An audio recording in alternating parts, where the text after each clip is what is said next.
My devil professor part 1। Delhi एक ऐसा शहर जो कभी किसी के लिए नहीं रुकता, जहां सुबह शाम अगर दिल्ली की चहल पहल को कोई रोक सकता था तो वो था दिल्ली का ट्रैफिक, जहां सड़कें हमेशा किसी न किसी कहानी की गवाह है। ऑटो में बैठी प्रीशा श्रीवास्तव, जिसकी उम्र लगभग 20 साल होगी, बार बार घड़ी पर नजर डाल रही थी। नो तो नो, आज तो पक्का मेरी खैर नहीं फिर से लेट, उसने खुद से कहा और घबराहट पे अपने कली बालों को कान के पीछे से सरकाया। हवा में उड़े उसके कली बाल, जिन्हें उसने जल्दबाजी में मैसी बन में समेटा था, अब बिखरते जा रहे थे। आंखों पर चढ़ा गोल चश्मा नाक से फिसलता जा रहा था और हाथ में बैग जिससे नोट्स और पेन बार बार झांक रहे थे। ओठों के झटकों के साथ उसका बैग बार बार गोद से फिसल रहा था और वो हर बार उसे संभालने की कोशिश करती हुई बुदबुदा रही थी। हर रोज यही होता है मेरे साथ। काश कोई टाइम मशीन मिल जाए मुझे, जो राजन सर के सामने मेरा रिकॉर्ड क्लियर हो जाए। आज फिर उनका पंक्चुअलिटी के ऊपर लेक्चर सुनना पड़ेगा। ऑटो वाला आईने में देखते हुए बोला, मैडम जी ये दिल्ली है, यहाँ मशीन नहीं किस्मत काम करती है। प्रिशा ने झुंझुला कर कहा, भैया आप तो बस थोड़ा तेज ही चलिए। गर्मी से उसका चेहरा लाल था, माथे पर बाल चिपके हुए थे और आंखों पर टिके गोल चश्मे के पीछे छिपी थी बेचैनी। वो हर सेकंड के साथ और घबराए जा रही थी। ऑटो आखिरकार कॉलेज के गेट के सामने रुका। पुराने दिल्ली और सेंट्रल दिल्ली के बीच सेंट जॉर्ज कॉलेज की इमारत दिखाई दे रही थी, बड़ी सफेद दीवारों वाली, जिसके गेट पर नीले रंग का बोर्ड चमक रहा था। वो झट से उतरी, 50 का नोट थमाया और कॉलेज के अंदर भागती हुई बोली, बाकी का रख लीजिए भैया, बस दुआ करिए कि आज मेरा नाम ब्लैक लिस्ट में ना आए। और हवा की रफ्तार में अंदर भागी। कॉरिडोर में स्टूडेंट की भीड़ थी, कुछ गपशप में और कुछ मोबाइल में बिजी थे और बीचों बीच प्रीशा, जो अपनी खुद की रफ्तार में सबको पीछे छोड़ने की कोशिश कर रही थी। सीढ़ियां चढ़ते हुए वो हाफ रही थी। उसकी क्लास 4th फ्लोर पर थी। उसने गुस्से में झुंझलाते हुए कहा, ये स्टूडेंट लिफ्ट को भी आज ही खराब होना था क्या। उसने सीढ़ियां चढ़ते हुए बैग ठीक किया, चश्मा ऊपर गया। बस 2 मिनट, बस 2 मिनट और। लेकिन जैसे ही वह क्लासरूम के दरवाजे तक पहुंची, बेल बज चुकी थी। वह दरवाजे के सामने पहुंचकर ऑकवर्ड सी मुस्कुराई, सर में आई कम इन। उसकी आवाज सुनकर सारी निगाहें उसकी तरफ उड़ चुकी थी। दरवाजे पर खड़ी प्रिशा की हालत को देखकर क्लास में सन्नाटा छा गया था। उसने लैवेंडर टॉप और ब्लैक जीन्स पहना हुआ था। बाल जो सुबह मैसी बन में थी, अब खुलकर उसके कंधों पर बिखर चुके थे। गर्दन पर पसीने की पतली सी लकीर और हाथों में किताबें थी। वो हाफते हुए दोबारा बोली, सर में आई कम इन।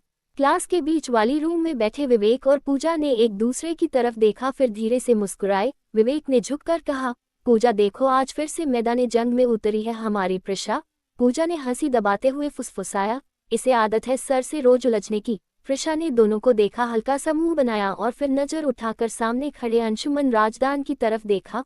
वो बोर्ड के पास खड़ा था, काली शर्ट, मुड़ी हुई स्लीव्स, उम्र 32 साल, हाइट 6.5 इंच, चेहरे पर हल्की बियर्ड और वही शांत ठंडक, जिससे लगता था कि वो गुस्सा नहीं करेगा बल्कि अपने लहजे से ही इंसान को जमीन में गाड़ देगा। उसकी आंखों की सख्ती देखकर प्रीशा ने अपना थूक निगल लिया था। अंशुमन राजदान ने बिना कोई एक्सप्रेशन बदले कहा, मिस श्रीवास्तव, आपको पंक्चुअलिटी और डिसिप्लिन से कोई निजी दुश्मनी है क्या। क्लास में हल्की सी हंसी गूंज उठी थी। प्रिशा ने हड़बड़ा कर कहा, सर वो ट्रैफिक में बस 5 मिनट ही तो 4 मिनट और 30 सेकंड। अंशुमन ने अपनी घड़ी देखे बिना कहा, आवाज में उतनी ही ठंडक थी जितनी उसकी नजरों में थी। दिल्ली का ट्रैफिक तो हर किसी के लिए है। उसने चौक को धीरे से टेबल पर रखते हुए कहा, लेकिन हर किसी का नाम अटेंडेंस शीट में रेड मार्क से शुरू नहीं होता। पूजा ने नीचे झुककर बुदबुदाया, अब तो पक्का इंटरनल मार्क्स गए इसके। यह अंशुमन सर की वजह से इस साल भी फर्स्ट ईयर में पास नहीं होने वाली। विवेक ने धीरे से कहा, या फिर आज कुछ और इंटरेस्टिंग होगा। क्लास में माहौल अजीब सा था। एक तरफ सबकी दबी हंसी, दूसरी तरफ प्रीशा की हालत ऐसी थी कि अगर उसका बस चले तो वो सबसे पहले अंशुमन राजदान को साइंटिस्ट को रिसर्च करने के लिए दे दे, क्योंकि कोई नॉर्मल इंसान तो इतना परफेक्ट नहीं हो सकता था। प्रीशा अपने निचले होठों को डांट से काटते हुए अंशुमन राजदान के जवाब का इंतजार कर रही थी। कम इन मिस श्रीवास्तव, उसने आखिरकार कहा, let's see how much knowledge survive that class run of yours. पूरी क्लास हंसी से गूंज उठी थी और प्रिशा ने गहरी सांस लेते हुए खुद से बुदबुदाया, भगवान प्लीज प्लीज इन्हें अफ्रीका के जंगलों में भेज दो ताकि मुझे रोज डांट न पड़े। प्रिशा ने राहत की सांस ली, जैसे किसी लंबी लड़ाई के बाद जंग जीत ली हो। वो धीरे से अंदर गई और विवेक व पूजा के बीच वाली खाली बेंच पर बैठ गई थी। बैग को गोद में रखते हुए उसने धीमी आवाज में कहा, चलो आज का दिन थोड़ा तो अच्छा था। बहुत ज्यादा नहीं डांटा। विवेक मुस्कुराया, शायद सर को भी पता होगा कि आज तेरा बर्थडे है। पूजा ने फुसफुसा कर कहा, फिर से लेट हो गई हमारी बर्थडे गर्ल। तीनों हल्की सी हंसी, लेकिन अगले ही पल क्लास की शांति को किसी की सख्त आवाज ने चीर दिया था। Stand up, miss Srivastava. Prisha का चेहरा जैसे तुरंत पीला पड़ गया था। वो धीरे धीरे खड़ी हुई, आंखें फैलाकर इधर उधर देखने लगी थी, मानो उसे समझ ही नहीं आ रहा हो कि गलती फिर से कहाँ हो गई। यस सर, उसने कांपती आवाज में कहा। अंशुमन राजदान ने ठंडी नजरों से उसकी तरफ देखा और फिर अपनी आवाज में वही शांत सख्ती भरते हुए पूछा, miss Srivastava tell me what is reproduction. Class में एकदम सन्नाटा छा गया था। सबकी नजरें अब सिर्फ उसी पर थी। प्रीशा कुछ पल चुप रही। उसके दिमाग में किताब के पन्ने, परिभाषाएं, डायग्राम सब घूम गए थे, पर उसे कुछ समझ नहीं आता था। पर मुंह से जो निकला वो खुद उसके कंट्रोल में नहीं था। सर, उसने हिचकते हुए कहा, वो अभी मेरी शादी नहीं हुई है तो मैं कैसे बता सकती हूँ। पूरा क्लासरूम हंसी के ठहाकों से गूंज उठा था, पर अगले ही पल अंशुमान राजदान की सख्त नज़र ने पूरी क्लास को शांत रहने के लिए मजबूर कर दिया था। विवेक ने टेबल पर सिर पटक लिया था। पूजा ने अपनी नोटबुक से चेहरा ढक लिया था। अंशुमान की बाहें हल्की सी उठी। क्लास में पिन ड्रॉप साइलेंस थी और माहौल में जैसे बिजली तैर गई। वो धीरे धीरे बोर्ड के सामने से हटकर प्रीशा के डेस्क की तरफ बढ़ने लगा था, जैसे कोई शिकारी अपने शिकार की ओर बढ़ रहा हो। प्रीशा का गला सूख गया था, उसकी हथेलियां पसीने से भीग चुकी थी। वो अपनी उंगलियां नोटबुक के किनारे पर घुमाने लगी, बस किसी तरह से उस पल से निकलने की कोशिश में थी। अंशुमन उसके डेस्क के पास आकर रुक गया था। उन दोनों के बीच बस डेस्क का फासला था। उसकी गहरी आवाज और तीखी लग रही थी। What do you mean by that, miss Srivastava, उसने धीरे पर सख्त लहजे में कहा। प्रशा की सांसें अटक गई थी। वो उसकी तरफ देख भी नहीं पा रही थी। उसकी आंखें हमेशा उसे बेचैन कर देती थी, जैसे वो उसके मन में चल रही हर बात को पढ़ सकता था। वो अक्सर ही उसके सामने आने पर नजरें झुका लिया करती थी। सर, वो हकलाते हुए बोली, असल में पूजा ने कहा था कि वो रिप्रोडक्शन वाला चैप्टर ना थोड़ा प्रैक्टिकली शादी के बाद, यानी कि वो अपनी बात पूरी ही कर रही थी कि पूजा झट से खड़ी हो गई थी। सर, मैं बता देती हूँ डेफिनेशन।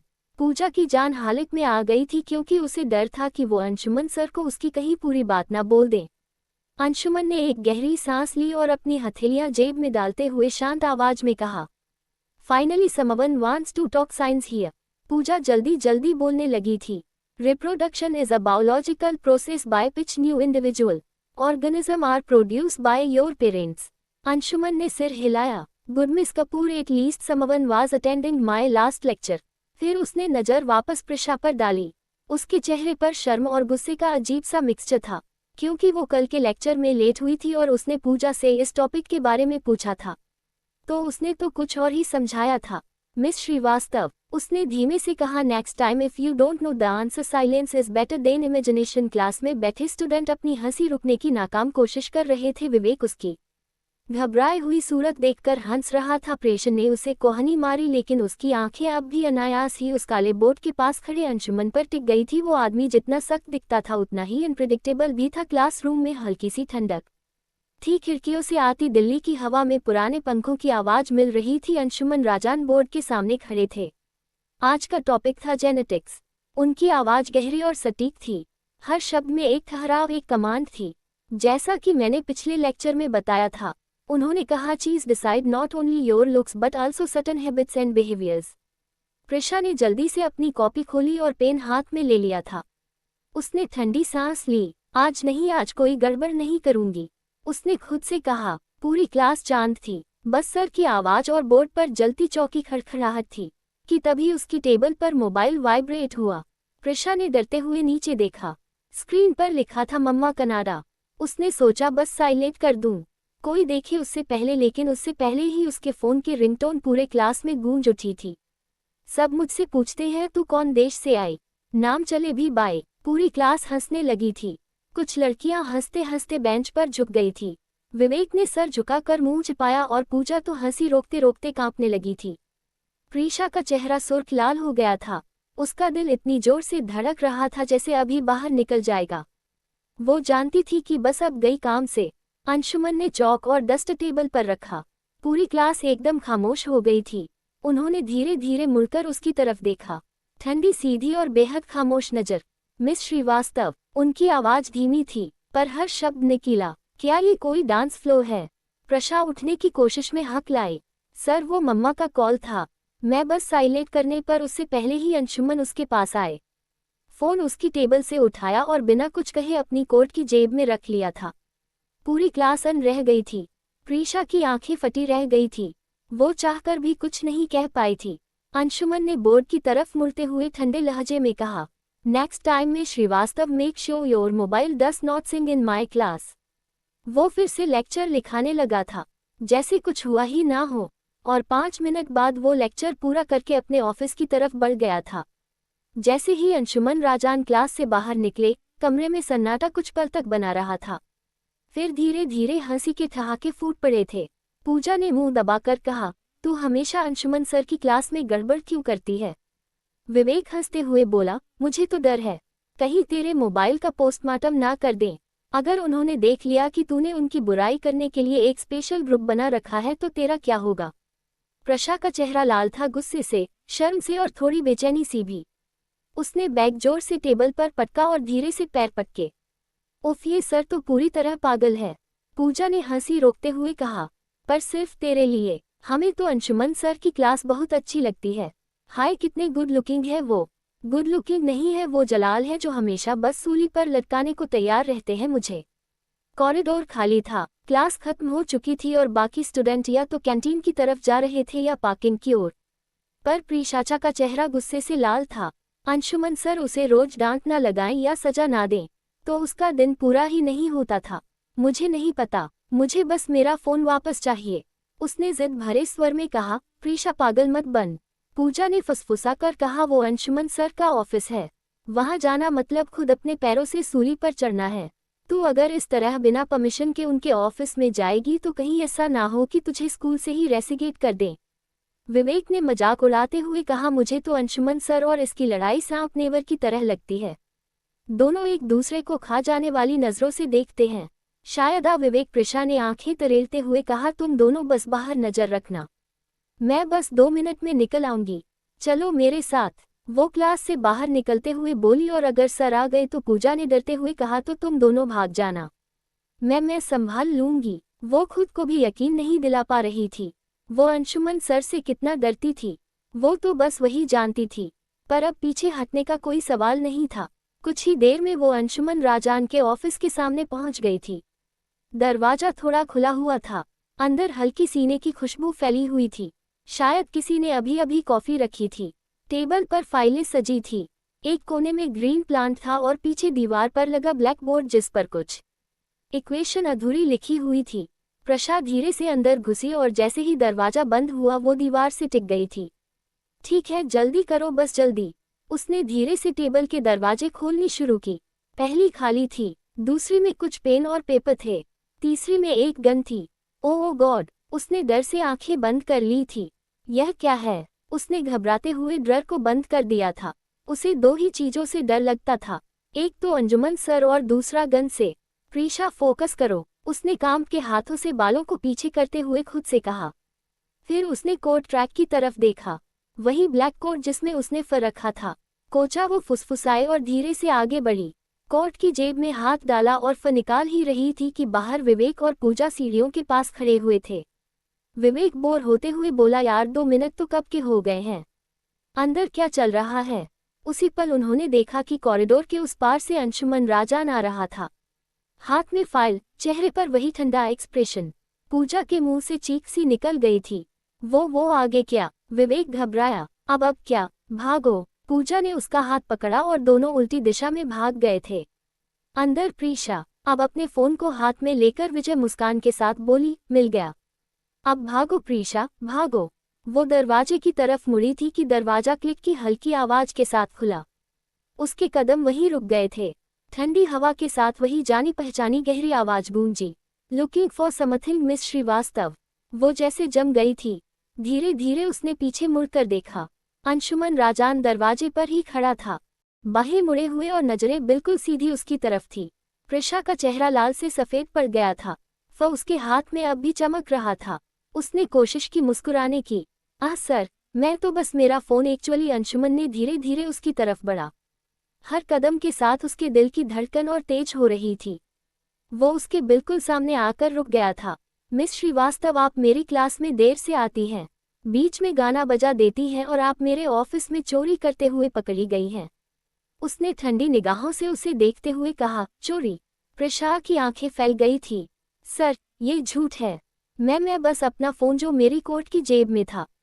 अंशुमन ने उसकी बात काटते हुए कहा। वो तो बस कोइंसिडेंटली। वो हकलाते हुए बोली। सर, आपकी कोट बहुत डीप है। मतलब पॉकेट डीप है मतलब। अंशुमन ने आंखें बंद की और गहरी सांस ली जैसे खुद को संभाल रहा हो। Enough Miss Srivastava, sir please सुन लीजिए ना। वो पीछे हटते हुए बोली। मैं बस थोड़ी देर के लिए यही तो आई थी, किसी को पता नहीं चलेगा, प्रॉमिस। फॉर्चुनेटली, उसने टेबल पर फायर रखते हुए कहा। मुझे सब कुछ पता चल चुका है, वो ठंडी आवाज में बोला, और हर एक्शन का रिएक्शन होता है। मैं श्रीवास्तव। प्रशा ने मुंह खोला। Newton's third law exactly. वो कुर्सी पर बैठ गया और बोला। अब सजा भी उसी लॉ के हिसाब से मिलेगी। सजा? उसने लगभग चीखते हुए कहा। हाँ। उसने पेन उठाया और उसकी ओर देखा। आप 1000 बार आई एम सॉरी सर लिखेंगी, एक एक लाइन साफ साफ, और तब तक ऑफिस से बाहर नहीं जाएंगी, तब तक मैं चेक ना कर लूँ 1000 टाइम। वो हैरान होकर बोली। सर, ये तो मेंटल टॉर्चर है, आपको जो समझना है समझिए। मैं श्रीवास्तव। वो बिना एक्सप्रेशन बदले बोला। प्रशा ने झिंझलाकर कहा। आपको तो बस मुझे परेशान करने में मजा आता है ना सर? नहीं, बस डिसिप्लिन सिखाना पसंद है मुझे। वो होठ काटते हुए बुदबुदाई। एक दिन मैं भी आपको ऐसा लेसन सिखाऊंगी कि क्या कहा आपने? वो हल्का सा उसे घूरते हुए बोला। वह झट से बोली। को कुछ नहीं, सब बस आई एम सॉरी कहने की प्रैक्टिस कर रही थी। अच्छा, उसने हल्के व्यंग्य से कहा। तो शुरू कीजिए। और हाँ, हर सॉरी में कैपिटल एस होना चाहिए। मुझे स्पेलिंग मिस्टेक बिल्कुल पसंद नहीं है। प्रशा ने गहरी सांस ली और डेस्क पर बैठते हुए बोली। डियर गॉड, मैं आपको असली घी के लड्डू का प्रसाद चढ़ाऊंगी। बस इन्हें अफ्रीका के जंगल भेज दो, जहां से यह कभी वापस न आए। वो मुंह ही मुंह में बड़बड़ाए जा रही थी। कुछ कहा आपने मिस श्रीवास्तव? जी नहीं सर। वो सोचा कि आपको 1000 बार सोनेरी भी कम है। आई अग्रीड। उसने बिना फलक चपकाए कहा। लिखना शुरू कीजिए। शायद 2000 टाइम। वो झुंझलाते हुए पेन चलाने लगी थी। I am sorry sir, I am sorry sir, पर उसके दिल में चल रहा था। सॉरी तो मैं लिख दूंगी, लेकिन एक दिन ये सर खुद मुझसे माफी मांगेंगे। शाम के 4 बजे बज चुके थे। प्रीशा कॉलेज के गेट पर खड़ी थी। कॉलेज ऑलमोस्ट खाली हो चुका था। पूजा विवेक भी जा चुके थे। उसके कंधे पर बैग लटका हुआ था, चेहरे पर झुंझुलाहट। हे भगवान, ये दुख काहे खत्म नहीं होता? हमेशा मुझे डांटते हैं, जैसे मैं इनकी फेवरेट चॉकलेट चुराकर भाग गई थी। अचानक उसकी आंखें चमकी। ओह नो, मेरा फोन! वो तुरंत पैरों के बल दौड़ी अंशुमन सर के ऑफिस की तरफ। लेकिन वहां पहुंचते ही जो उसने देखा, उसके हाथ पैर ठंडे पड़ गए थे। प्रिंसिपल सर जमीन पर गिरे हुए थे, अपनी जान की भीख मांग रहे थे, और अंशुमन राजदान ने उनके माथे पर बंदूक तान रखी थी। और अंशुमन सर, उनका चेहरा बिल्कुल बदल गया था। हाथ में बंदूक, चेहरे पर खून के छींटे थे। आह! त्रिशा की चीख निकल गई थी। उसका दिल जोर जोर से धड़क रहा था, पैर कांप रहे थे। उसने जैसे ही अंशुमन के खौफनाक नजरों में देखा, उसकी जान जैसी हालत में आ गई थी। अंशुमन ने जैसे ही उसे देखा, गुस्से में दांत पीसकर रह गया था, जैसे प्रिशा ने उसके इम्पोर्टेंट काम को डिस्टर्ब कर दिया हो। उसने अपने आदमियों को प्रिंसिपल को पकड़ने का इशारा किया और धीरे धीरे प्रिशा के करीब आने लगा था। प्रिशा के पैर कांप रहे थे, उसके हाथ में पकड़ा पेन भी थरथरा रहा था। अंशुमन ने धीरे धीरे कदम बढ़ाए। उसकी बंदूक अभी भी हाथ में थी और खून की छींटों से सारा चेहरा और भी डरावना लग रहा था। मिस श्रीवास्तव! उसकी आवाज कम थी, लेकिन हर शब्द में गुस्सा था। प्रीचा पीछे दीवार से टिक गई थी। उसके दिमाग में बस एक ही ख्याल था, यह अंशुमन सर नहीं हो सकते। वह बस किसी भी तरह अपनी जान बचाकर भागना चाहती थी। अंशुमन की आंखों में आंख थी। उसका हर कदम, हर हल्की सांस प्रीशा के डर को और बढ़ा रहा था। तुम यहाँ क्या कर रही हो? तुमने जो देखा उसे भूल जाओ। उसके हर शब्द की धड़कन प्रीशा की रूह में उतर रही थी। प्रीशा अपने बैग को कसकर पकड़ा। उसके मन में बस भागने की सोच थी, लेकिन पैरों ने शायद उसकी सुनी ही नहीं थी। अंशुमन सर ने एक कदम और बढ़ाया। बंदूक की नाका प्रीशा की थोड़ी के नीचे थी। उसने धीरे धीरे सिर से हिलाया, जैसे प्रीशा के हर डर, हर गलती को देख रहा हो। प्रीशा ने हल्की सी पलक झपकाते हुए कहा। सर, मैं अंशुमन ने उसे बीच में ही रोक दिया था। शायद अब तुम्हें समझ आ गया होगा कि कभी किसी के ऑफिस में बिना परमिशन नहीं आना चाहिए। उसकी ये सख्त नजरें प्रीशा के लिए सचमुच खौफ बन चुकी थी। उसने जो आज देखा वो उसे कभी नहीं देखना चाहिए था और वे अब जान चुकी थी कि अंशुमन कोई आम इंसान नहीं था। प्रिशा की आंखों में डर था। उसके और अंशुमन के बीच बस सांसों की दूरी थी। अंशुमन ने ऑफिस में खड़े एक शख्स को फोन उठाने के लिए इशारा किया और फोन उसके हाथ में देते हुए बोला, अब जाओ यहाँ से और यहाँ जो कुछ देखा किसी को बताने की कोशिश की तो वो दिन तुम्हारा इस दुनिया में आखिरी दिन होगा। प्रिशा के हाथ कांप रहे थे और दिल तेजी से धड़क रहा था। उसे समझ नहीं आ रहा था कि उसने जो देखा वो सच है या सपना। उसने तुरंत पुलिस नंबर डायल किया और घबराते हुए फोन पकड़ा। हेलो पुलिस, जल्दी आइए, कॉलेज में कुछ बहुत गलत हो रहा है।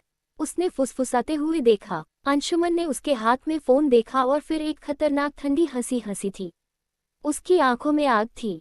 नाइस ट्राई मिस श्रीवास्तव, उसने धीरे से कहा। अचानक उसने प्रशा का फोन उसके हाथ से झपट लिया और अपने पॉकेट में रख लिया था।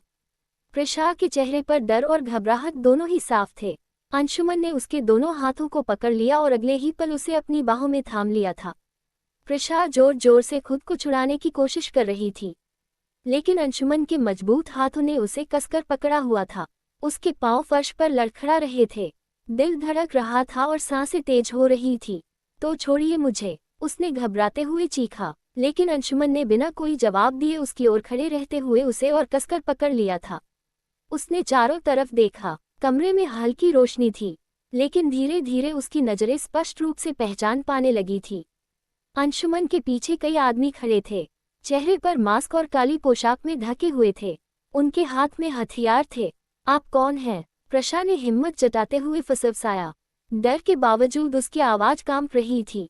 अंशुमन ने उसके कान के पास धीरे से फुसफसाया। शांत रहो, कोई तुम्हें चोट नहीं पहुंचाएगा। प्रशा की आंखें बड़ी हो गई थी। दिल धड़क रहा था। वो भी कुछ कहती कि अचानक अंशुमन ने अपने हाथ की पकड़ और तेज कर दी थी। उसकी उंगलियों के दबाव ने प्रशा की गर्दन पर एक अजीब सी चुभन पैदा कर दी थी। प्रशा ने दर्द सीख एक चीख की, लेकिन अगले ही पल उसकी आंखें बंद हो गई थी और वो बेहोश होकर अंशुमन की बाहों में गिर पड़ी थी। अंशुमन ने उसे अपनी बाहों में उठाते हुए अपने आदमियों की तरफ देखा। तुम लोग अब तुरंत इस कमरे को साफ करो, कोई सबूत नहीं छोड़ना और किसी भी हालत में इसे बाबा के पास पहुंचा देना। उसने सख्त आवाज में आदेश दिया। उसके आदमी तुरंत हर बिखरे सामान और फुटप्रिंट्स को मिटाने लगे थे। अंशुमन ने बेहोश प्रशा को धीरे से अपनी बाहों में उठाया। स्टूपिड गर्ल हमेशा गलत टाइम पर गलत जगह पर पहुंच जाती है। उसने अपने हाथों में पकड़ी बंदूक को पॉकेट में रखते हुए कहा और कोने से बाहर निकल गया था। प्रशा की धड़कते दिल की आवाज उसके कानों में गूंज रही थी, लेकिन वह अभी तक बेहोश थी। अंशुमन ने उसकी पीठ को अपने सीने से लगाया हुआ था। कार की हल्की रोशनी में अंशुमन का चेहरा फिर से शांत लेकिन खतरनाक दिख रहा था। उसके आदमियों ने पीछे पीछे सभी सुराग मिटा दिए थे। अब प्रीशा के साथ वह एक नई दिशा की ओर बढ़ चुका था, जहां कोई नहीं जानता था कि आगे क्या होगा।